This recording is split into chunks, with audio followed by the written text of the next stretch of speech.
4절 내 자녀들이 주께 죄를 지었으므로 주께서 그들을 그 죄에 벌어두셨나니 5절 네가 만일 하나님을 찾으며 전능하신 이에게 간구하고 6절 또 청결하고 정직하면 반드시 너를 돌보시고 내 의로운 처소를 평안하게 하실 것이라.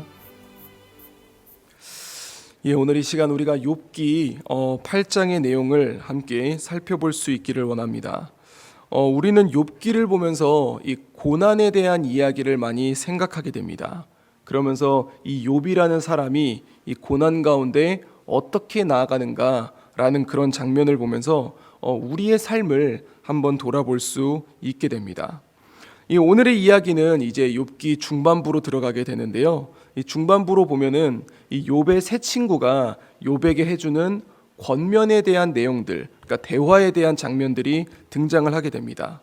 그런데 이 권면의 내용을 보면 우리가 이제 성경을 읽었지만 이 내용들을 보면은 어떻게 보면은 맞는 말 같은데? 라는 그런 생각을 갖게 만듭니다. 그런데 사실 이 본문들의 내용은 친구들의 이야기들을 보면 특히 오늘 이야기하고 있는 이 수아 사람 빌닷의 이야기를 보면 우리 이런 말이 있죠. 가장 무서운 사람은 책 한 권만 읽은 사람이다 라는 말이 있습니다. 근데 실제로 빌닷이 하는 권면이 그런 위험성을 가지고 있다라는 것이죠. 이 욥의 친구들이 가지고 있었던 이제 하나의 어떤 사상, 그들만의 이제 어떤 신앙이 있었는데 그것은 바로 보응 원리입니다. 이것은 이제 하나님은 의인은 복 주시고 악인은 벌하신다라는 겁니다. 근데 이것은 사실 우리가 성경에서 쉽게 찾아볼 수 있는 얘기거든요. 뿌린 대로 거둔다라는 말이 있지 않습니까? 그래서 실제로 그렇게 할 수 있는 얘기인데 안타깝게도 욥에게는 그 이야기가 적용되지가 않습니다. 그런데 지금 오늘 빌닷은 계속해서 그 원리를 가지고 욥을 바라보고 욥을 거기에다가 끼워 맞추려고 하는 것이죠. 우리가 이제 앞에서 이제 살펴봤었지만 욥은 이제 사탄의 시험으로 많은 어려움에 처한 사람입니다. 그런데 놀라운 것은 욥은 그렇게 시험을 당하면서도 우리가 알고 있지만 재산이 날아가고 자식들이 다 죽었어도 욥은 하나님 앞에 뭐라고 고백을 했냐면 주신 이도 여호와시요 거두신 이도 여호와시니 여호와를 찬송하리로다 라고 고백했던 사람입니다. 그리고 사람이 가장 영향력을 많이 받는 것은 사람이지 않습니까? 그의 아내가 욥에게 그냥 하나님을 욕하고 죽어버려 라고 얘기했음에도 불구하고 욥이 뭐라고 얘기를 하냐면 당신 어떻게 그렇게 말을 할 수 있느냐, 하나님이 복을 줄 때가 있으면 화를 줄 때도 있는 것이지 라고 그렇게 말하며 하나님을 욕하지 않았던 그게 이제 우리가 알고 있는 욥의 모습입니다. 그런데 이제 놀라운 것은 욥의 친구들이 찾아왔을 때 우리가 2장 끝부분을 보면 그들이 욥을 위로하고 그 다음에 이제 욥을 문안하러 왔다라고 그렇게 얘기를 하거든요. 그러면서 그들이 욥의 모습을 보며 같이 울면서 7일 밤낮을 함께 했다고 얘기를 합니다. 그런데 이제 우리가 살펴보는 것은 그 이후에 이제 친구들이 욥에게 하는 말인 것이죠. 그래서 오늘의 이야기를 보면 4절에 이런 얘기를 합니다. 너의 자녀들이 주께 죄를 지었으니까 주께서 그들을 그 죄에 버려두신 거야 라고 얘기를 하죠. 지금 빌닷은 이제 욥에게 확고하게 전제를 가지고 얘기를 합니다. 우리 보응 원리, 뿌린 대로 거둔다. 네 자녀들이 죄 지었으니까 죽은 거야. 그렇게 이제 얘기를 하는 거죠. 그러면서 욥에게 이렇게 얘기를 합니다. 5절의 내용을 보면요. 네가 만일 하나님을 찾으며 전능하신 이에게 간구하고 또 청결하고 정직하면 그러면 이제 하나님이 반드시 너를 돌보시고 너의 의로운 처소를 평안하게 하실 것이다 라고 하면서 7절 우리 유명한 구절이지 않습니까? 너의 시적은 미약하였으나 너의 나중은 심히 창대하리라 라고 얘기를 하게 됩니다. 그런데 여기서 빌닷이 가지고 있는 오류가 있습니다. 뭐냐면요, 욥의 자녀들이 죄를 지었다는 얘기가 나오지 않거든요. 그런데 마치 지금 빌닷은 확신을 가지고 얘기를 합니다. 너의 자녀가 죄지었으니까 죽은 거야. 그리고 또 한 가지, 네가 만일 하나님을 찾으며라는 얘기는 욥이 그러면 그동안 하나님을 찾지 않았다라고 전제하고 있거든요. 그리고 또 청결하고 정직하면이라는 것은 욥이 그동안 청결하지 않았고 정직하지 않았다라는 것을 이야기하는 겁니다. 놀라운 것은 이 친구들은 욥에 대해서 잘 알고 있었고 욥이 얼마나 하나님 앞에 신실했던 사람인지 알고 있는 친구들이었습니다. 그런데 지금 이 친구들은 자신들이 가지고 있는 그 기준, 사상, 그 안에서 욥을 끼워 맞추려고 하니까 계속해서 의심을 가지는 거예요. 어쩌면 욥이 숨겨진 죄를 가지고 있는 것 같아. 우리가 몰랐던 죄를 욥이 지었으니까 하나님으로부터 이런 벌을 받고 있는 거야 라고 하면서 욥에게 이런 이야기를 하게 되는 것이죠. 사랑하는 성도 여러분, 우리가 삶을 살아가다 보면 여러 가지 파도에 부딪히게 되지 않습니까? 특히 우리가 하나님 앞에서 살아가고자, 어제 부활주일이었지 않습니까? 우리가 부활주일을 보내면서 어떤 마음을 가지게 되겠습니까? 하나님이 주신 예수님의 그 부활을 생각하며 내가 주님 안에서 살아가야지라는 생각을 하지 않습니까? 그렇지만 우리가 그런 결단을 할 때에, 말씀대로 살아가고자 할 때에 동시에 일어나는 것은 사탄의 시험입니다. 하나님과 우리의 관계를 깨뜨리려고 하는 그의 수작이 일어난다는 것이죠. 그러면서 이제 우리를 여러 가지 환경들에 빠뜨리고 그 다음에 결정적으로 우리 주변에 있는 사람들의 입술을 통하여서 나를 흔들려고 이야기를 합니다. 그렇기 때문에 우리는 오늘 본문을 생각하면서 이 세 가지의 중요한 부분들을 기억할 수 있어야 됩니다. 첫 번째는 우리가 만약에 하나님 말씀 안에 서 있을 때의 이야기입니다. 우리가 하나님 말씀 안에 서 있을 때 중요한 것 중에 한 가지는, 첫 번째는 나의 기준으로 내 상황을 판단하려고 하지 말아야 한다는 것이죠. 특히 우리 한국 안에 가장 심각하게 들어가 있는 것 중에 하나가 이 기복신앙입니다. 내가 잘하면 하나님이 복 주실 거야.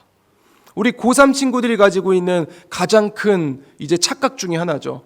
내가 하나님 앞에 열심히 했으니까, 나 고3 한 번도 예배 안 빠졌으니까 하나님이 나를 서울대 보내주실 거야. 이 자기의 성적과 상관없이 이제 그런 생각들을 가지게 되는데, 그런 것처럼 우리 안에 그런 기복신앙들을 버릴 수 있어야 되는 거죠. 그러면서 나의 기준으로 상황을 판단하지 말라는 것입니다. 이 나의 기준으로 상황을 판단하게 되면 어떤 문제가 생기게 되냐면, 내 주변 사람들이 내가 생각하는 것과 비슷한 얘기를 던지게 되지 않습니까? 그러면 하나님께 기도하지도 않고 그것을 하나님의 뜻이라고 생각을 하게 됩니다. 그렇기 때문에 우리는 나의 기준으로 나의 상황을 판단하지 말아야 됩니다. 그리고 두 번째는 나를 부르시고 나를 인도하신 하나님을 신뢰할 수 있어야 됩니다. 내가 말씀 앞에 살아갈 때에 하나님이 나를 그 말씀으로 부르시고 나를 인도하신 그 확신을 가지고 있어야 되는 것이죠. 그러면서 오늘 욥처럼 하나님 앞에 흔들리지 않아야 하는, 주님을 끝까지 신뢰할 수 있는 그런 모습이 우리에게 있어야 됩니다. 그리고 마지막은 입장이 좀 달라지는데요. 우리가 이제 빌닷의 입장에 처해 있을 때입니다. 우리는 남에게 권면을 할 때 정말 하나님 앞에 기도하고 권면할 수 있어야 됩니다. 우리가 가지고 있는 가장 약점 중에 하나는 쉽게 남을 판단하고 진단한다는 겁니다. 누군가가 어떤 상황에 있을 때 그 사람의 상황을 잘 알지도 못하면서 쟤 저러니까 저런 거야, 이러니까 저렇게 하나님이 벌 주는 거지 라고 하면서 오늘의 빌닷처럼 너 이래서 안 돼, 지금 욥하고 전혀 상관이 없는데 너가 만일 하나님을 찾으면, 또는 네 자녀들이 죄를 졌으니까 벌 받는 거야, 또는 너가 청결하고 정직하면 마치 그 사람이 하나님을 찾지 않고 거짓말쟁이였으며 하나님 앞에 전혀 서지 않았던 사람들처럼 그렇게 판단을 하고 권면하게 되면은 오히려 상대방에게 시험을 줄 수도 있다는 것입니다. 이제 오늘 하루가 시작됩니다. 욥의 이 이야기들은 계속해서 고난과 그리고 안타까움 속에 우리는 계속 성경의 내용들을 묵상하게 될 것입니다. 우리가 이 부분들을 묵상하면서 우리가 처해져 있는 여러 가지의 상황, 그리고 우리에게 처해져 있는 여러 가지 환경들 앞에 나의 기준으로 판단하는 것이 아니라 하나님을 신뢰하는 마음으로 우리가 바르게 서고, 그 다음에 또 우리가 다른 사람들을 권면할 때 그 사람을 내 기준으로 판단해서 진단하며 지적하는 것이 아니라 하나님 앞에 치열하게 기도하고 사랑의 마음으로 권면해 줄 수 있는 그런 우리 재건부평교회 모든 성도님들의 삶이 될 수 있기를 우리 주 예수 그리스도 이름으로 간절히 축원드립니다. 기도하겠습니다. 이제 오늘 받은 말씀으로 함께 기도하겠습니다. 하나님, 내 앞에 펼쳐지는 모든 상황들을 내 기준으로 판단하는 것이 아니라 하나님을 신뢰하는 마음으로 기다리게 하여 주옵소서. 뿐만 아니라 다른 사람들의 상황을 바라볼 때도 성급하게 판단하여 권면하는 것이 아니라 하나님께 기도하고 사랑하는 마음으로 권면할 수 있는 우리 교회가 되게 하여 주시옵소서. 함께 기도하겠습니다.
이제 오늘의 기도 제목을 가지고 합심하여 기도하도록 하겠습니다. 첫 번째 기도 제목입니다. 오늘은 수요일입니다. 우리의 전도팀들이 전도지를 들고 나아갈 때 부활의 기쁨을 들고 나아갈 수 있도록 함께하여 주옵소서. 전도팀의 전도지를 받는 모든 영혼들이 부활의 기쁨을 함께 누릴 수 있게 하시고 주님 곁으로 돌아오게 하옵소서. 함께 기도하겠습니다.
두 번째 기도 제목입니다. 오늘은 수요 예배가 있는 날입니다. 우리 교회 예배 가운데 하나님의 축복이 임하게 하옵소서. 드려야 해서 드리는 예배가 아니라 하나님의 은혜에 감사와 기쁨으로 드리는 귀한 예배가 되게 하여 주시옵소서. 함께 기도하겠습니다.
세 번째 기도 제목입니다.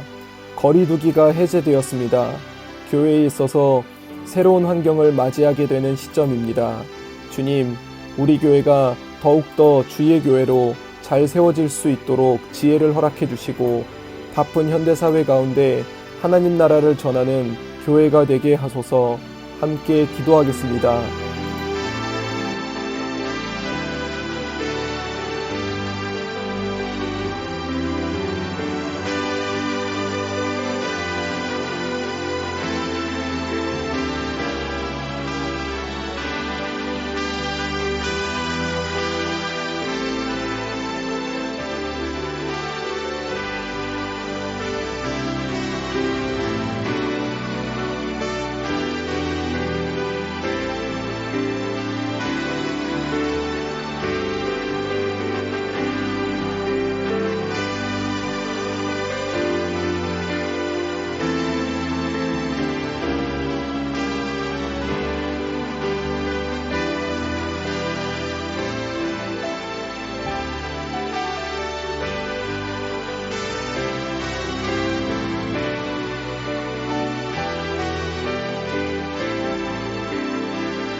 이제 개인의 기도 제목을 가지고 하나님 앞에 기도하시기 바랍니다.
수고하셨습니다. 오늘도 하나님의 인도하심 가운데 승리의 하루를 보내시는 우리 재건부평교회 모든 성도님들이 되시기를 주님의 이름으로 축복합니다.